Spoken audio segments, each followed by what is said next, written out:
Have you ever wondered if you can make a glow-in-the-dark alcohol ink pendants?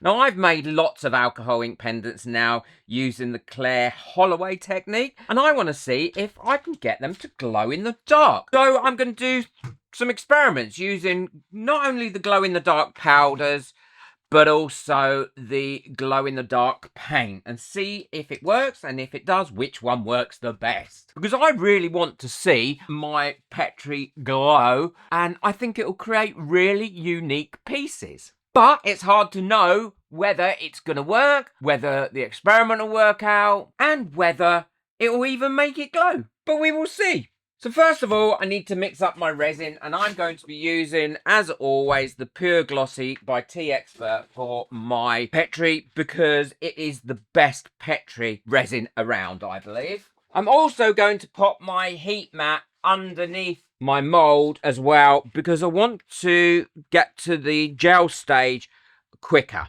when I've got that on. But I'm not going to have this on too hot, because if you've had too hot, it'll cure it really, really quickly. So I'm going to have this on about halfway, medium. So I'm going to quickly mix up my resin, and then we can go from there. Well, I've got my resin all mixed up now, and what I'm going to do is pour it in my mould. And I'm going to pour it so there's a slight gap at the top between the resin and the top of the mould to be able to do the next technique once it's all dry, because I want it to have that slight lip that it will create. I'm going to try and fill this up carefully. Now there's 4 different ways I'm going to attempt this, and this next method is where I'm going to put the powder, and I'm going to use this sky coloured powder in first. Now you do need quite a lot to make it glow in the dark, and let's get that mixed in. I'm not sure if this is going to be the one that really doesn't work, because it's going to make the actual resin cloudy to start with, but I want to give it a go. And again, I'm going to do it so it's just below the lip of this mould. Now it's 3 different methods I'm trying. 1, 2, 3. Yeah, 3 different methods, not 4. I'll probably miss one out anyway. I always end up missing one. So that should be enough resin now. So what I'm going to do is start adding my colours. And I'm using the Let's Resin alcohol inks here, because they're the ones I like the best. Because when I did some testing, I found that these ones were the ones that were less likely to fade, which is really important. So I'm going to go ahead. I'm going to finish doing all these, and then I'll show you what I'm going to do next. These are all now poured. All my alcohol inks are in there. And what I'm going to do now is leave these. I'm going to set a timer for 25 minutes. Normally I would set it for 30 minutes, but it took me a little bit longer, and also I've got them on a heat mat. Once that bleeps, I'm going to check it and then do my swirls. Well, that's had that amount of time now. But what I'm going to do is just check this to see if it's thick enough. And I don't think it's quite thick enough for me to do the next stage. So what I'm going to do is I'm going to give it another 5 minutes and then check it again and see if it's thick enough then. So it's had its extra 5 minutes, and I think that is sticky enough. So what I'm now going to do is use this tool here that I've got to go virtually down to the bottom, and then slowly make my swirls, and then wipe it after each one. Actually, some of them feel a little bit too cured, to be honest. Maybe I should have poked that right the way down to the bottom before doing this. I've got a funny feeling some of these larger ones aren't going to come out, but we will see, because they're almost cured on the bottom. But that's gone too gel. I should have done it after the 25 minutes. Oh, but there we go. We'll see what happens. So I'm now going to leave those to cure up, and then we can have a look and see if I left it far too late. These are all cured now. I'm quite nervous about what these have turned out like. So let's take a look. That's quite pretty. Let's have a look at these ones. These are the ones I did the glow in the dark first. I don't think these are going to come out at all. No, look, they haven't. Because that is too translucent. It's not clear enough. This one's going to be the same. Yeah, so that's definitely a bust. So adding it first is definitely a bust. The triangle one is lovely. That's quite pretty. Oh, it's a shame the white went all the way down to the bottom, because other than that, it's really pretty. I mean, I could sand that off and get rid of that. In fact, I think I might do. That's quite pretty, but again, I've got a couple of bits of that white. That has got some nice depth to it, though. A couple of bits of that white. Should have used the middle sinker rather than the deep one. Oh, that's lovely. Love that. That's quite nice. It's quite thick here, and then quite transparent in the middle, which will be great. So look at the big square one. Oh, that's lovely. That's got a lot of colours in it, look. And a lot of space as well to be able to put the glow in the dark. That one's come out quite well. Only issue with this is because I had it quite thick, and when I stirred it, it stirred a bubble into it, but it's right in the center, and actually I don't mind it. Look how nice and deep that is. Well, that's my favorite one so far. And that one's got too much white coming down onto it, but it is okay. I'm going to use my Let's Resin 4-in-1 sander for this, and I'm going to sand these down and polish them right up as well. Well, these are the 4 that I'm going to sand down. To be honest, they're not going to take much sanding. I'm not going to start with a really low number. I'm going to start with the 180 because I think that's going to be enough. Don't forget, always put water on them if you're going to be sanding down as well, because if not, the friction can overheat your resin. And just keep topping it up. Just sand them down until you can no longer see any white, or most of that white has gone. And you don't have to push too hard either.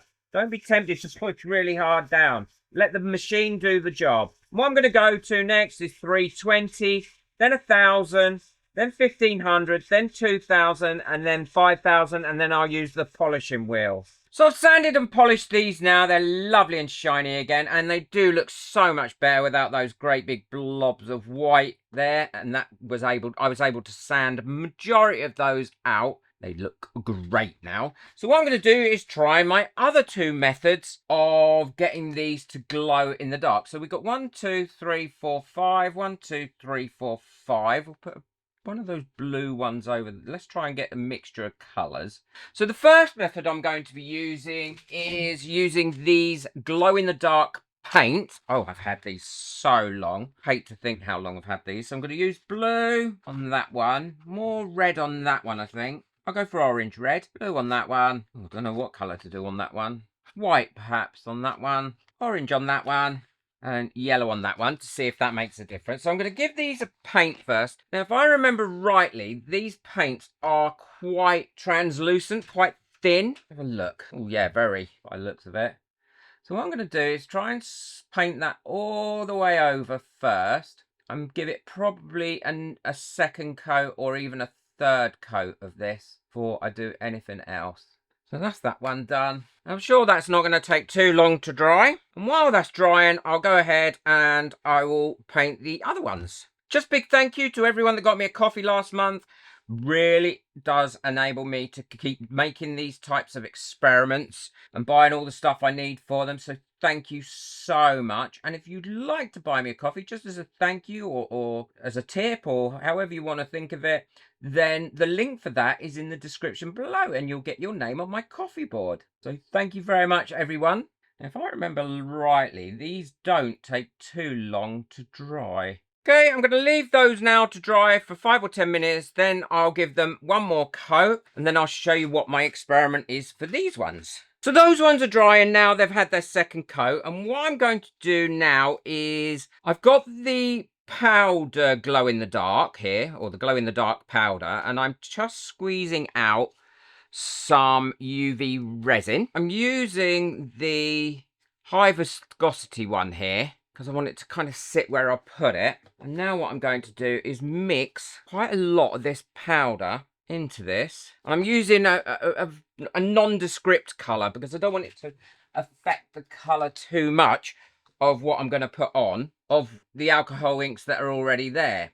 I'm going to give that a good mix in so it's evenly distributed throughout. And then I'm going to do a little coat of this on the back of these. And that's why I wanted that lip there, because I want it to go up to that lip and then I'll get a nice even coat. Then we can have a look and see if they work, and if they work, which one works the best. Which one do you think is going to work the best? I think it might be the paint, but I'm not 100% sure. I'm going to go ahead. I'm going to finish off filling the rest of them and then I'll cure them up. Well, those ones have now cured up, and what I'm going to do is put a backing on these of UV resin as well. Really, because I want to make sure it works through the UV resin if it works, so that if when I make them for sale, I might even sell these, that the actual paint itself is protected. This UV resin will protect that paint exceptionally well. I just want to say a massive thank you as well to all my members. There's a new members video coming out very shortly that I think you'll like and will help you with your displaying and your craft fairs. And that's the second one in the series of the one that I already produced on craft fairs recently. So check out for that soon, members. If you'd like to become a member of my channel, then the link for that is in the description below.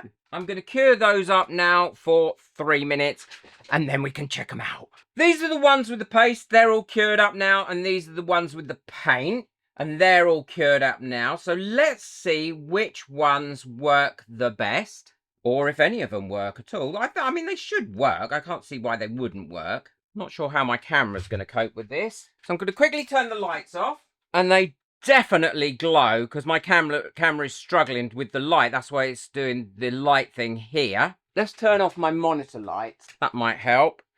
So that's what they look like. The ones with the paste, these 5 are glowing much better than the ones with the paint. I think this is the way to go. That is for sure. Well, that was a success. You wouldn't know they've got glow-in-the-dark paint on them or glow-in-the-dark paste that we made. And they've glowed really well. It gives them a new dimension. A success. I think it gives it a really nice, unique, premium look. And it lifts them over and above what other people are doing. Yeah, I'm very happy with that. To learn more about using alcohol inks and how to get the best from them and get the best results, then check out the video I've got coming up next. Boot that like button, hit that subscribe button, but most of all, enjoy your resin. Take care. Bye.